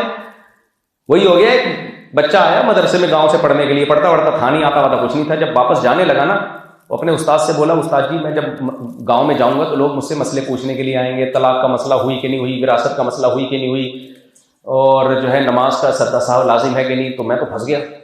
تو استاذ نے کہا بھائی تو ایسا کرنا، جب بھی کوئی مسئلہ پوچھنے کے لیے گہری سانس لینا، جیسے کوئی بہت ڈیپ میں جا کے غور کر رہا ہے، اور پھر کہنا اصل میں ایکچولی اس میں کچھ اختلاف ہے فقہا کا۔ فقہا کا کیا ہے؟ تو لوگ سمجھیں گے یار ریسرچر تو یہی ہوتا ہے، یہ کیا دیسی مولوی یہ کٹ جواب، ریسرچ ہے بھائی۔ ابو حنیفہ رحمہ اللہ کا بھی پتہ ہے، امام شافعی کا بھی پتہ ہے اس کو، امام احمد کا بھی پتہ ہے، امام مالک کا بھی پتہ، سفیان ثوری کا بھی پتہ رحمہ اللہ، یہ سب بڑے بڑے مجتہدین کا اس کو پتہ ہے اختلافات۔ تو اب وہ یہی بھائی یہ کس کا وراثت میں کتنا حصہ ہے، کہہ رہے اختلاف ہے علماء کا اس میں۔ لوگ کنفیوژن میں آ جاتے ہیں۔ اب اس کو عادت پڑ گئی، ہر مسئلے میں کہتا ہے علماء کا اختلاف۔ ایک دن ایک آدمی نے بولا کہ ہر جگہ یہی منجن بیچ رہا ہے۔ ایک نے بولا کہ یار ہمارا کلمہ طیبہ کیا ہے؟ اس نے کہا اس میں علماء کا اختلاف ہے۔ عادت پڑ گئی تھی، لوگوں نے پکڑ کے کوٹ دیا، بولا بھائی کیا کر رہے ہیں؟ تو اس سے پتہ چلتا ہے کہ توحید میں کوئی اختلاف نہیں، جو اختلاف کرے گا وہ گمراہ ہے۔ تو اللہ کی ناشکری یہ بھی ہے کہ آپ اللہ کے ساتھ دوسروں کو شریک ٹھہراؤ۔ بے شک نام سے آپ کہتے رہو میں توحید پرست ہوں۔ میں اکثر بیانات میں یہ واقعہ کئی دفعہ سنا چکا ہوں، جو شاید لوگ بور ہو جائیں کہ یار 20 دفعہ، لیکن آپ لوگ بہت سے نئے ہیں۔ ایک بندہ آیا میرے پاس کہ میرا آدھا دھڑ کو نا فالج ہو گیا ہے، تو میں ہر جگہ سے بیزار آ گیا ہوں، مجھے کسی نے بتایا فلاں بابا کا مزار ہے وہاں جاؤ تو ٹھیک ہو جاؤ۔ میں نے کہا بھائی وہ بابے جو ہیں نا ان کو میں جانتا ہوں جن کے مزار پہ آپ جا رہے ہو، ان کے دونوں دھڑ کام نہیں کر رہے ہیں، سمجھ رہے ہیں؟ تبھی وہ اندر ہیں۔ تو جس کے اپنے دونوں دھڑ کام نہ کر رہے ہو، آپ کا آدھا دھڑ کیسے ہلائے گا بھائی؟ سیٹ کرے گا۔ بے وقوفی ہے یا نہیں ہے پتہ نہیں کس چکر میں ڈال دیا لوگوں کو۔ مسلمان توحید پرست، یا ایھا الناس انتم الفقراء الی اللہ، تم سب کے سب اللہ کے در کے فقیر، سارے پیغمبر، سارے فرشتے، سب مخلوق اللہ کے سامنے سب فقیر ہیں، اور اللہ نے کسی کو بھی اختیارات نہیں دیے ہیں۔ ہاں معجزہ اسے کہتے ہیں کہ اللہ پیغمبر کے ہاتھ پہ کوئی کام کر لیتا ہے، کرنے والا وہاں اللہ ہی ہوتا ہے، پیغمبر کو اختیار نہیں دیا ہوتا۔ اللہ وہی کرتا ہے کہ آپ چاند کو اشارہ کریں میں 2 ٹکڑے کر دوں گا، لیکن ٹکڑے کرنے کے اختیارات آپ کے پاس نہیں ہے کہ آپ جب چاہیں گے اشارہ کریں گے ٹوٹ جائے گا۔ نہ نہ نہ، اگر اختیارات آتے تو موسیٰ علیہ السلام ہر دفعہ اللہ سے نہ پوچھتے کہ اب لاٹھی کا کیا کرنا ہے میں نے، اللہ کہہ دیتا کہ لاٹھی کو سانپ بنانے کا اختیار دے دیا نا، بس آپ کے پاس رائٹ ہے، آپ جب چاہیں کریں۔ تو یہ ہزاروں آ رہے ہیں تو آپ کے پاس تو اختیار ہے۔ تو موسیٰ علیہ السلام تھوڑی خوفزدہ ہوتے جب جادوگروں نے رسیاں پھینکی، ہزاروں سانپ بن کے دوڑی، تو موسیٰ علیہ السلام سوچتے میرے پاس تو اختیار ہے کہ میں جب چھو کروں گا لاٹھی کیا بن جائے گی، اژدہا۔ نہ نہ نہ، قرآن کہتا ہے اوجس فی نفسہ خیفۃ موسیٰ، موسیٰ ڈر گئے، خوفزدہ ہو گئے دل میں۔ یہ قرآن کی بلاغت دیکھو، قرآن کہہ رہے ہے دل میں خوفزدہ۔ یہ دل کا لفظ کیوں؟ خوف تو دل میں ہی ہوتا ہے۔ یہ اشارہ ہے کہ موسیٰ علیہ السلام چونکہ مقابلے میں تھے تو خوف کو ظاہری طور پہ نہیں طاری ہونے دیا، کہ دشمن دیکھے گا تو وہ اس کو فتح کی امیدیں ہو جائیں گی، تو دل کے اندر ہی خوف زدہ ہوئے، وہ خوف ظاہر نہیں پہ آنے نہیں دیا۔ اس لیے جب لوگ دوسری شادی کر کے مجھ سے مل رہے ہوتے ہیں نا، بہت خوش ہوں میں، بہت نائس ٹو میٹ یو، مجھے پتا ہوتا ہے یہ دل میں اس کے کیا ہو رہا ہے، ہل رہا ہے اوپر سے ہمیں بیوقوف بنا رہا ہے کہ بہت نائس ٹو میٹ یو، میں نہیں ایسا تھا تو تم کہاں سے ایسے ہو گئے؟ ہم نے جب کی تھی ہماری اندر سے حالت ہوتی ہے، ہمیں پتا ہے، ہماری تقریر سن کے تم ہم سے 2 ہاتھ آگے نکل رہے ہو کیا؟ تو مقابلہ جب ہوتا ہے تو خوف ہو بھی تو دشمن کو یہ دکھایا جاتا ہے ہمیں خوف نہیں ہے، لیکن قرآن موسیٰ علیہ السلام حضرت موسیٰ کلیم اللہ کی کیفیت اللہ جانتا تھا۔ اللہ نے کہا اوجس فی نفسہ خیفۃ موسیٰ، جب ہزاروں سانپ دیکھیں موسیٰ دل میں گھبرا گئے، یہ کیا ہوگا؟ تو اللہ کہتے ہیں قلنا لا تخف انک انت الاعلی، اے موسیٰ خوف زدہ مت ہو، آج فتح تیری ہوگی۔ القی ما فی یمینک، دائیں ہاتھ میں جو لاٹھی ہے ڈال زمین پہ۔ تو لاٹھی کو سانپ بنانے کے اختیارات حضرت موسیٰ کے پاس نہیں تھے، چاند کے 2 ٹکڑے کرنے کے اختیارات سید الانبیاء کے پاس نہیں تھے۔ اللہ نے معجزے دکھائے ہیں کہ جب میں چاہوں گا کسی پیغمبر یا کسی پیغمبر کے ہاتھ پہ معجزہ ظاہر ہوتا ہے، ولی کے ہاتھ پہ کرامت ظاہر ہوتی ہے، اس میں اختیارات نہیں آ جاتے، اختیارات اللہ کے پاس ہی ہوتے ہیں۔ بعض لوگ کہتے ہیں جی فرشتے بھی تو بارش برساتے ہیں اور یہ کرتے ہیں، تو پھر فرشتوں سے بارش کی دعائیں کیوں نہیں مانگتے؟ اس لیے کہ اختیارات تھوڑی ہیں، سب اختیارات کس کے پاس ہیں؟ اللہ کے پاس ہیں۔ کبھی موت کے فرشتے سے پناہ مانگی؟ بھائی چلا جائے یہاں سے. پتہ ہے بھائی یہ تو اللہ کے ہاتھ میں ہے. ڈاکٹروں سے تو پناہ مانگ لیتے ہیں لوگ. بھائی حکیم صاحب تھے نا, قبرستان سے گزرتے منہ پہ کپڑا ڈالتے تھے. کیوں کہہ رہے, شرم آتی ہے, سارے میرے پہنچائے ہوئے. ڈاکٹروں سے تو جو جابر ظالم قسم کے ہوتے ہیں جن کی ریپوٹیشن اچھی نہیں ہوتی. ہمارے ایک جاننے والے ڈاکٹر تھے, انجیکشن ہاتھ میں لے کے بیٹھتے تھے. وہ جو پیشنٹ آ رہا ہے ٹھوک رہے ہیں اینٹی بایوٹک کے. میں نے کہا یار یہ ڈاکٹر ہے قصائی ہے یہ. میرے بچے کو چوٹ لگ گئی, تھوڑا سا اس کے گھومڑا آ گیا نا. ہمیں تو بچپن میں بہت چوٹیں لگی ہیں, تو نیچرل ہے یار, بچے کے گھومڑے بھی پھولتے ہیں. اس کو یہ میں نے کہا یہ ڈاکٹر صحیح ہے, اس کو لگتا ہے بچپن میں کبھی چوٹ لگی نہیں ہے. تو میجورٹی ڈاکٹروں کی اچھی ہی ہوتی ہے الحمدللہ, ایسا نہیں ہے, کیونکہ ہم نے بھی ڈاکٹر کے پاس ہی جانا ہے. میں نے کہا سیف گیم کھیلتے ہیں ہم, گیم ہمیشہ سیف کھیلتے ہیں. خیر تو ویسے بھی اچھی ہوتی ہے حقیقت بتاؤں, اس لیے کہ آج کل ڈاکٹروں کے خلاف یوٹیوب پہ بڑا پروپیگنڈا ہے, پھر لوگ جعلی لوگوں کے پاس جاتے ہیں تو صحتیں برباد کرتے ہیں. تو کتنی صاف ستھری تعلیمات ہیں اللہ کی ہے بھائی. اللہ تشرکوا بہ شیئا, اللہ کہتے ہیں اللہ کے ساتھ کسی کو شریک نہیں کرنا. دوسرے نمبر پہ کیا ہے, اللہ کا حق ہے نا. اس کے بعد ہیومن رائٹس آتے ہیں کہ نہیں آتے. کافر لوگ کہتے ہیں ہیومن رائٹس, جانوروں کے رائٹس ہیں کہ نہیں ہیں, مزدوروں کے رائٹس. کتنی ڈیٹیل ہے نا, غیر مسلموں کے ہاں رائٹس ہی رائٹس, کسٹمر کے رائٹس اور عوام کے حقوق, حکومت کے حقوق وغیرہ وغیرہ, پوری ایک تفصیل ہے. قرآن کہتا ہے سب کو پرے رکھو, یہ سب بعد میں ہے. سب سے پہلے جو تمہارے اچھے اخلاق اور تمہاری اطاعت اور تم نے نرم, وہ تمہارے والدین. آج والدین کا چیپٹر غیر مسلموں کی ڈکشنری سے نکل گیا.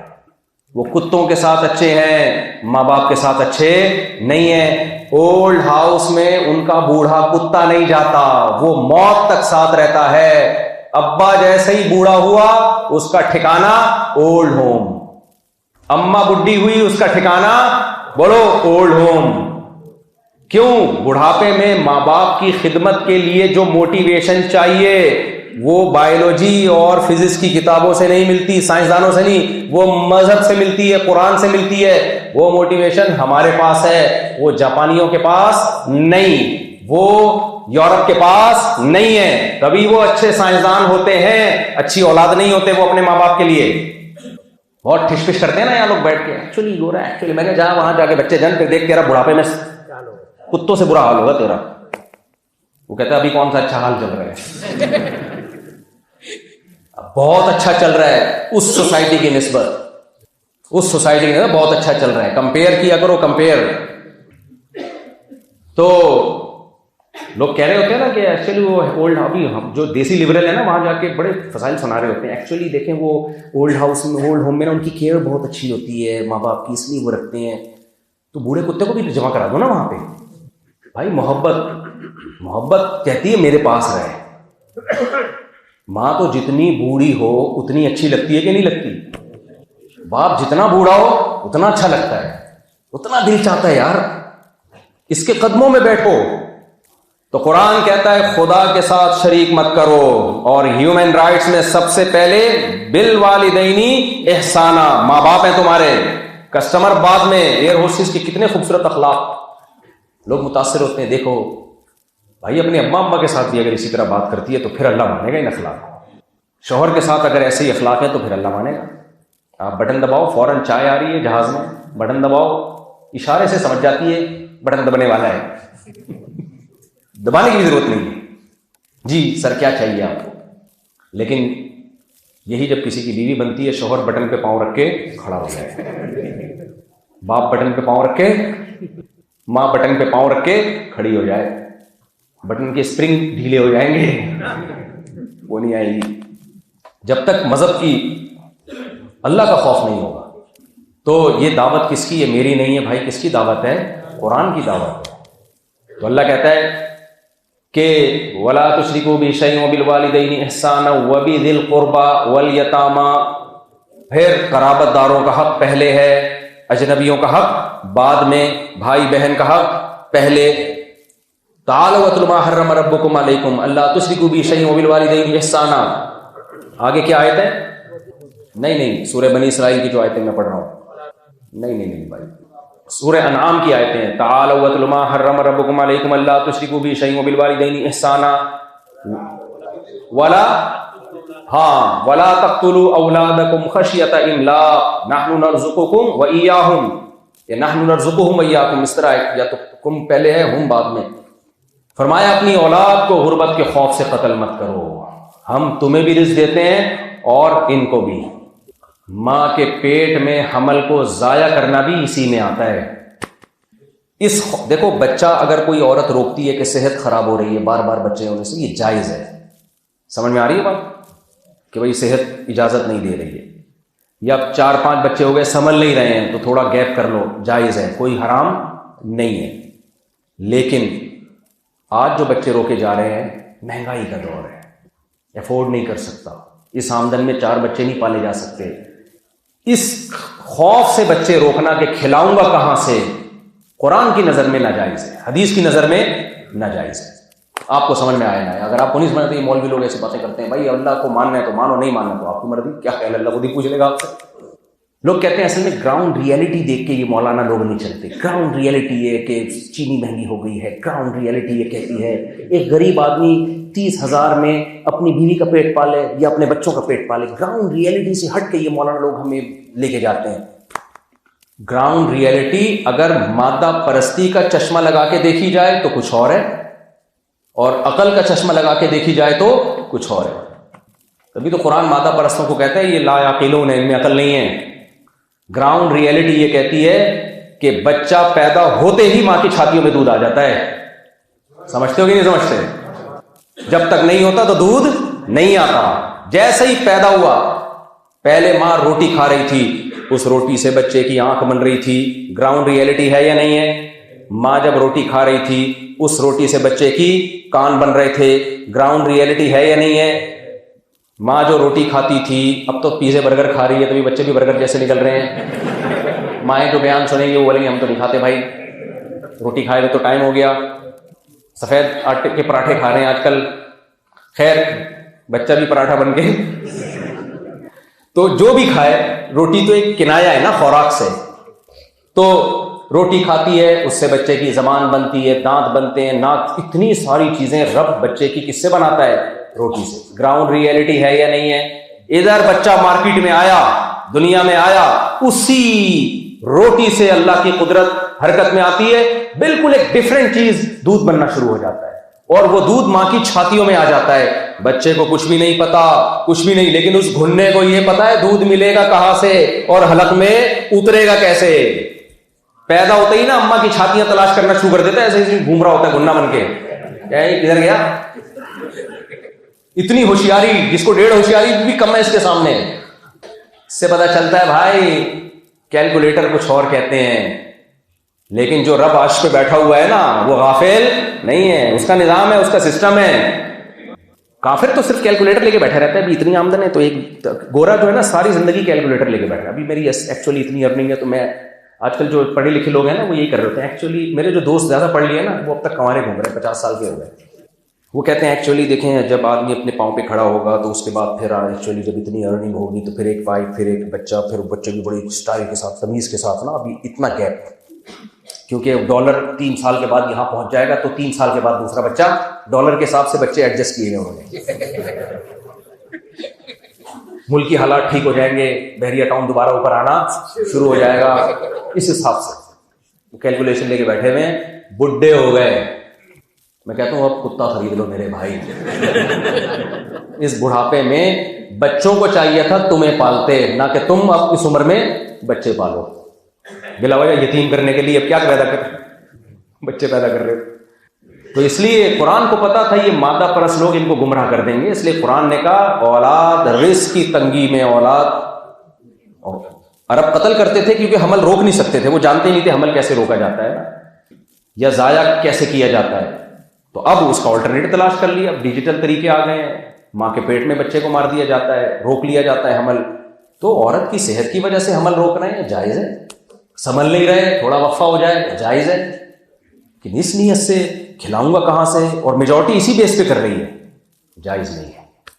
ورما نے لکھا ہے کہ اس آیت میں نحن نرزقکم وإیاہم میں اللہ نے نقکم پہلے بیان کیا ہے کہ اولاد کو مت مارو، ہم تمہیں بھی روزی دیں گے، ان کو بھی. تو باپ کی روزی میں برکت پہلے آئے گی برکت. تو اسلام کہتا ہے کثرت اولاد رزق میں برکت کا ذریعہ ہے، رزق کی تنگی کا ذریعہ نہیں ہے. آپ کہہ سکتے ہو بھائی پاکستان میں اتنی آبادی تو تبھی غربت ہے. نا یہ آبادی کم ہوتی تو اور غربت ہوتی. ابھی تو جوانوں کے ریشو زیادہ ہے، تبھی تو کھانے پینے کو مل رہا ہے. ورنہ آپ کی گورنمنٹ کے پاس اولڈ ہاؤس بھی نہیں ہے جو بوڑھوں کو پالے. وہ ماں باپ ڈیوائیڈ ہو جاتے ہیں جوان بچوں پہ، سب مل کے کھلا رہے ہوتے ہیں. ایک آدھ بچہ ہوتا ہے، کس پہ ڈیوائیڈ ہوتے ہیں؟ یہ بچہ کہتا ہے ابا میں کھاؤں یا تمہیں کھلاؤں میں. اولڈ ہاؤس ہوتا تو اولڈ ہاؤس میں کیا یہاں کا کیا ہوتا؟ تو آیا تو ہم تو کھائی آبادی کے بیس پہ رہے ہیں، سمجھ رہے ہو. اور جن ملکوں نے نسل روکی ان کا حال کیا ہوا ہے جا کے ذرا دیکھو تو صحیح. اس پہ تو میں بیان کروں گا تو بہت لمبا بیان ہو جائے گا، میں بات کو سمیٹ رہا ہوں. تو اللہ نے فرمایا تیسری بات، ولا تقربوا مال الیتیم، یتیم کے مال کے قریب مت پھٹکو. دیکھو دنیا میں ہمیشہ اس کا حق دیا جاتا ہے جس حق کا مطالبہ کرنے والا موجود ہوتا ہے. جہاں مطالبہ کرنے والا ہی نہ ہو تو حق پی جاتے ہیں لوگ. جس بچے کے لڑکی یا لڑکے کا باپ مر گیا تو باپ ہی تو ہوتا ہے جو مطالبہ کرتا ہے اپنے بچوں کا. جب باپ ہی مر گیا تو مطالبہ کرنے والا کوئی رہا نہیں ہے. تو قرآن نے یتیم کے مال کی حفاظت کا حکم دیا. کیسے؟ یتیم کے مال کی حفاظت کا مطلب یہ نہیں ہے کہ آپ عیدی سینٹر میں یتیم بچوں کی چپلیں نہ چرائیں جا کے وہاں پہ. یتیم کے مال کا مطلب یہ ہے کہ آپ کے بھائی کی ڈیتھ ہو گئی تو اس کے چھوٹے بچے ہیں، چاچا یا تایا اس کی وراثت پہ نظریں لگا کے مت بیٹھے. چچا کھا جاتا ہے، بعض دفعہ بڑا بھائی کھا جاتا ہے.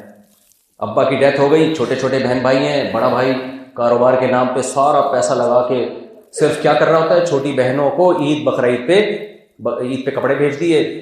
اور جب وہ پیسے مانگتی ہے، دیکھو میں ہوں نا تمہارا بھائی، کوئی ضرورت ہو تو مجھے بتانا. ارے کمبا تو 1 کروڑ کی دکان میں دینا اس کو، کیوں نہیں دے رہا بھائی؟ لارے رپے کیوں دے رہا ہے اس کو؟ کتنے کیسز صبح شام آتے ہیں، ایک بھائی ابا کا جی پی فنڈ کھا گیا، دوسرا یہ کھا گیا، تیسرا چاچا نے یہ کھا گیا. اور سب بڑے اچھے لیبل لگا کے دولت لیتے ہیں کہ ہمیں دو، ہم انویسٹ کریں گے. نہیں، آپ کائنڈلی انویسٹ نہ کریں، آپ ان کے پیسے محفوظ کر لیں گے. ان کے متولی جو بھی ہے اس کو ہینڈ اوور کریں. اور قرآن کہہ رہا ہے یتیم کو بتاتے رہو. سورہ نساء میں آپ دیکھ لیں، بتاتے رہو کہ تمہارا پیسہ تمہیں ملے گا. چھپاؤ نہیں اس کو، اندھیرے میں مت رکھو. آج اگر پیسہ رکھ بھی لیتے ہیں بدگمانیاں اتنی ہوتی ہیں، بتاتے ہی نہیں ہیں. کہہ رہے بھائی بڑا بھائی جو پیسے خرچ کر رہا ہے پتہ نہیں چل رہا ہے، یہ ابا کے پیسوں سے کر رہا ہے، اپنے پیسوں سے یہ دے کے کھلا رہا ہے، کیا کر رہا ہے؟ تو قرآن کہتا ہے یتیم کے مال کی حفاظت بھی کرنی ہے، اس کو بتاتے بھی رہنا ہے. یہ تمہارا پیسہ ہے، جب تم سمجھدار ہو جاؤ گے تمہارا ہی ہے، ہم نہیں کہیں لے کے جا. خود سے بتانا ہے اس کے پوچھے بغیر. اور یہاں ڈر رہے ہوتے ہیں پوچھ نہ لیں. تو یتیم کنایا ہے کمزور سے. کیا مطلب؟ کمزور کا مال مت کھاؤ. اللہ کو پتا ہے طاقتور کا تو ویسا ہی نہیں کھاؤ گے. ایک آدمی گیا نا، چاقو نکالا، تیری جیب میں جو کچھ ہے نکال دے. اس نے پسٹل نکالی، اس نے کہا یہ تھا جیب میں، اب تیری جیب میں جو کچھ ہے نکال دے. میں تو نہیں نکال رہا، تو نے خود ہی کہا کہ جیب میں جو کچھ ہے. تو طاقتور سے کون لڑ سکتا ہے بھائی؟ طاقتور کا حق کون چھین سکتا ہے؟ مسئلہ عورتوں کے ساتھ اور یتیموں کے ساتھ ہوتا ہے. اس لیے بیویوں کا مہر بھی ثواب سمجھ کے کھایا جاتا ہے. دوسری شادی میں اتنی کمپلینز آتی ہیں، لوگ شادی کر لیتے ہیں، حقوق نہیں دے رہے ہوتے کیونکہ پہلی کا دباؤ ہوتا ہے، پھڈے ہوتے ہیں، پھر دوسری کو لٹکا دیتے ہیں. کما آدمی جب نہیں تھا تو تجھے آدمی والا کام کیوں کیا تو نے؟